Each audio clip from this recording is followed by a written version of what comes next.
Hi, and welcome to another episode of Book a Better Me. And in this episode, I read this book, The Almanack of Naval Ravikant.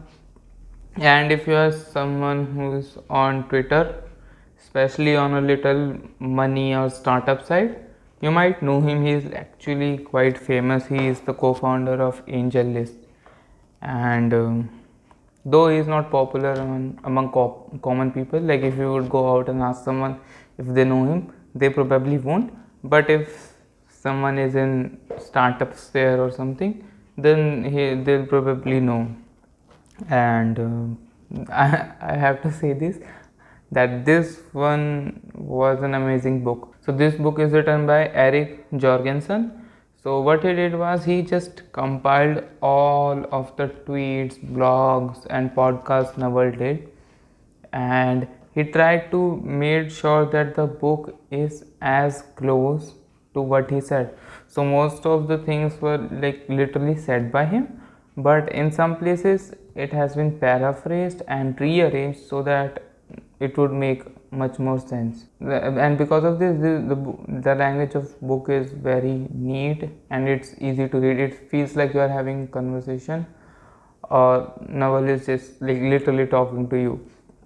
So that's a good thing. And since this book is like compiled through because of so much of data, there is no specific order to read it. Like you can just pick up any topic, like here there's exercises.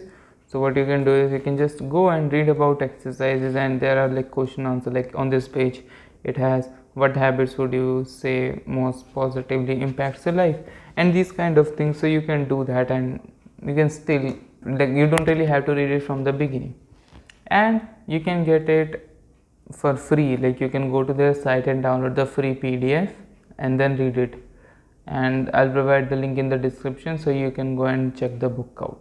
So the book begins with Naval Ravikant's Twitter thread, which actually went viral. So I'll read that thread out. Like the thread is given in the book too, and there are a lot of quotes.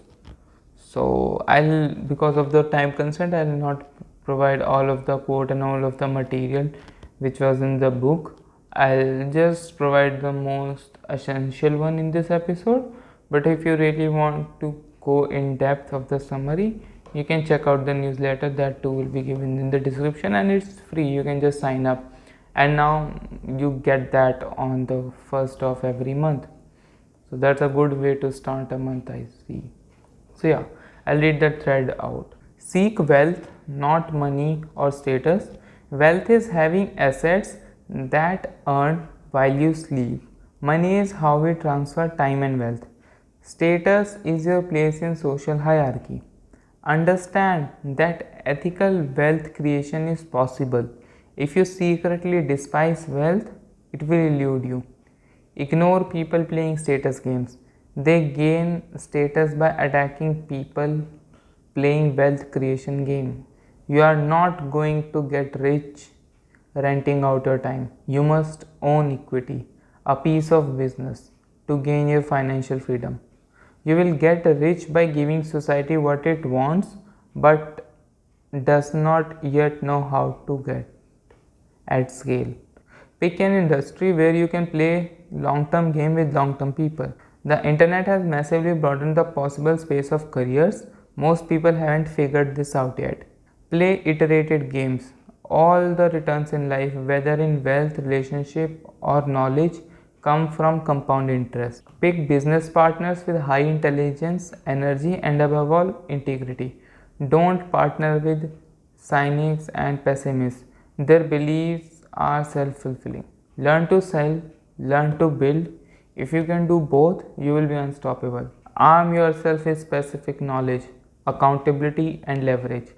Specific knowledge is knowledge that you cannot be trained for. If society can train you, it can train someone else and replace you. Specific knowledge is found by pursuing your genuine curiosity and passion rather than whatever is hot right now. Building specific knowledge will feel like play to you but will look like work to others. When specific knowledge is taught, it's through apprenticeships, not schools. Specific knowledge is often highly technical or creative. It cannot be outsourced or automated. Embrace accountability and take business risk under your name. Society will reward you with responsibility, equity, and leverage. The most accountable people have singular public and risky brands. Oprah, Trump, Kanye, Elon. Give me a lever long enough and a place to stand, and I will move the earth. Archimedes. Fortune require leverage. Business leverage comes from capital, people, and products with no marginal cost of replication, code, or media. Capital means money. To raise money, apply your specific knowledge with accountability and show resulting good judgment. Labor means people working for you. It's the oldest and most fought over form of leverage. Labor leverage will impress your parents, but don't waste your life chasing it. Capital and labor are permissioned leverage. Everyone is chasing capital, but someone has to give it to you.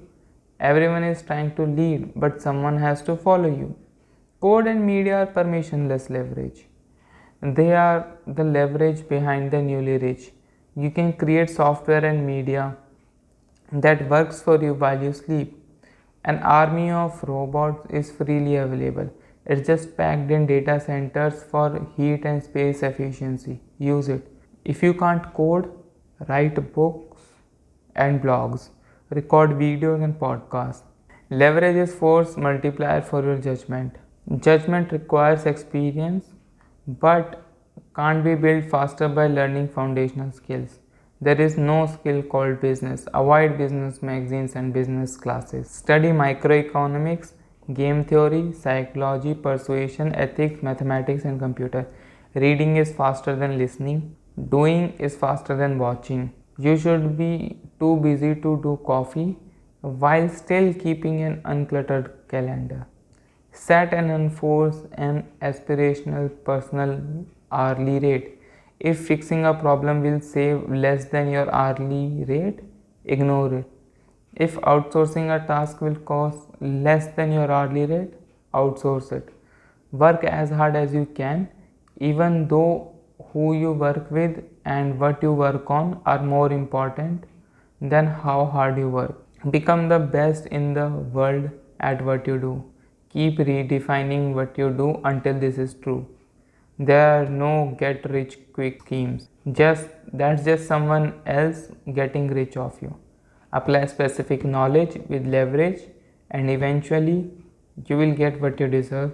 When you are finally wealthy, you will realize that it wasn't what you were seeking in the first place, but that's for another day.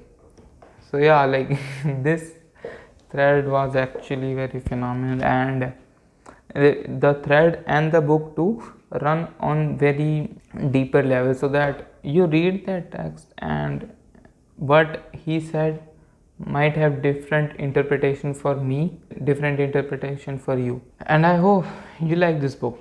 Money is social credit. You work for someone and create some value, you get money. Wealth is the thing you want. Wealth is the thing you want. Wealth is assets that earn while you sleep. Wealth is a computer program that is running at night, serving other customers. Wealth is even the money in bank that is being reinvested into other assets and other businesses. Society will pay you for creating things it wants, but society doesn't know yet how to create those things, because if it did, they wouldn't need you. So I'll give you an example for that, like creating something that society wants but does not yet know. Like for example, take Uber or Ola. What they do is they are taxi services. Earlier there was not really taxi service, you have to like call the ones on the street. So if you are living in a city like Delhi or Mumbai, maybe Mumbai and Kolkata more, because taxi is much more prevalent there, you can easily find taxis, and like you can find in those areas. But if you are living in a tier 2 or tier 3 cities, then you won't find taxis on the road or in the society. So you need a way for that. So what they did was they created an application Uber where you can book the taxis and you can get going. And because they created this, they are so rich. And like, it also talks about specific knowledge. So specific knowledge is something you are naturally good in. It's a sort of weird combination of unique traits from your DNA, your unique upbringing and response to it. But you can improve these things. You are naturally in it, but others find it at work. So take this for example, like for me talking to people is fun, and I can write stuff, I can make good jokes, and so I started doing this. Okay, so for me it's not really work. Like I can come on camera and talk to people, like talk to you guys.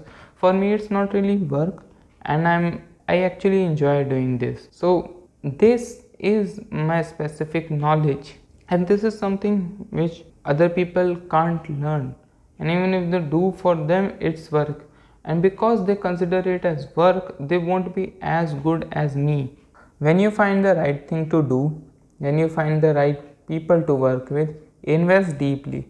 Sticking with it for decades is really how you make the big returns in your relationship and in your money. So compound interest is very important. So if you know the difference between simple and compound interest, then I hope you can see what Naval is talking about. And if you don't, here's a fun quick activity for you. Go to Google or whatever search engine you use and just search a compound interest calculator and just put $1.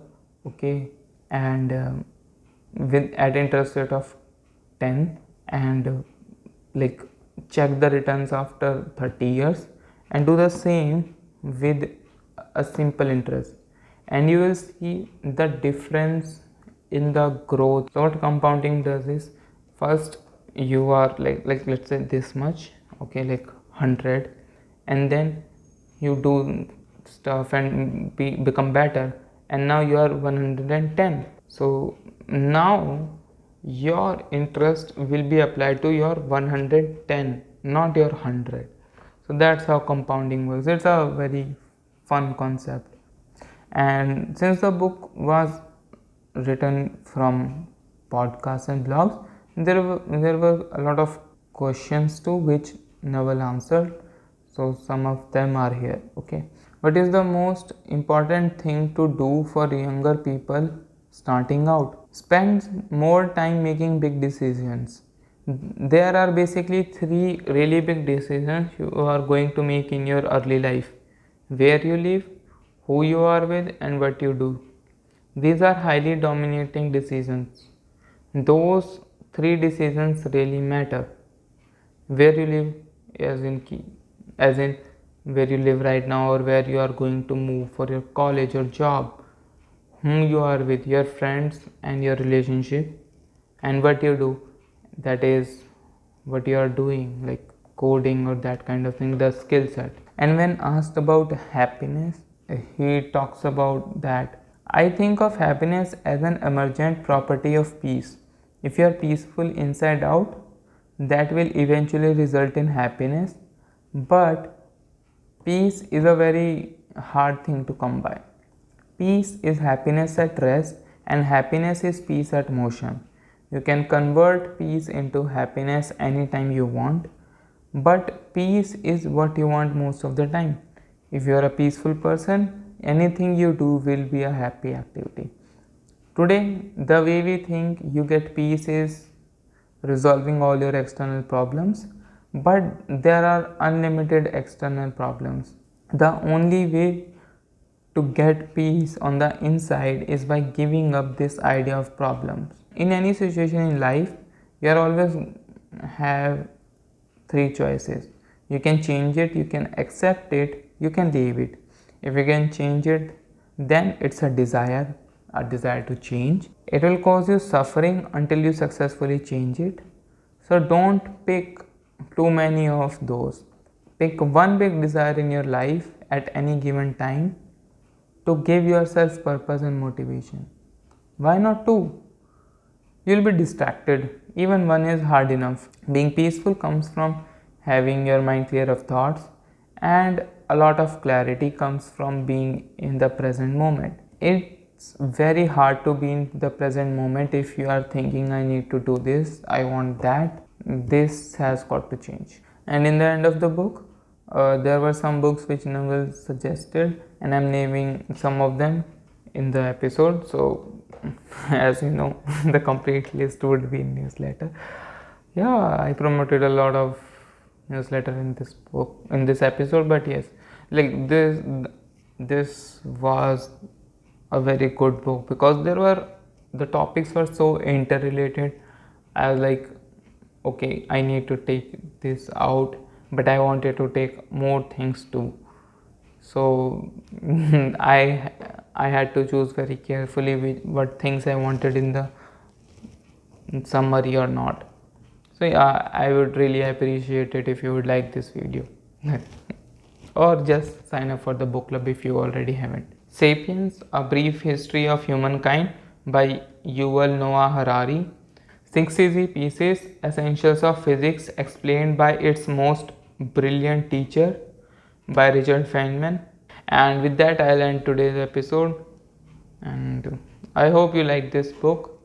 And like there was a lot in the book, and this episode might feel that I didn't really cover even the thread too, because there was a lot and there was a lot for the interpretation too. So yeah, I really suggest reading the newsletter. With that, I'll take leave. See you with a new book on 1st September. Thank you.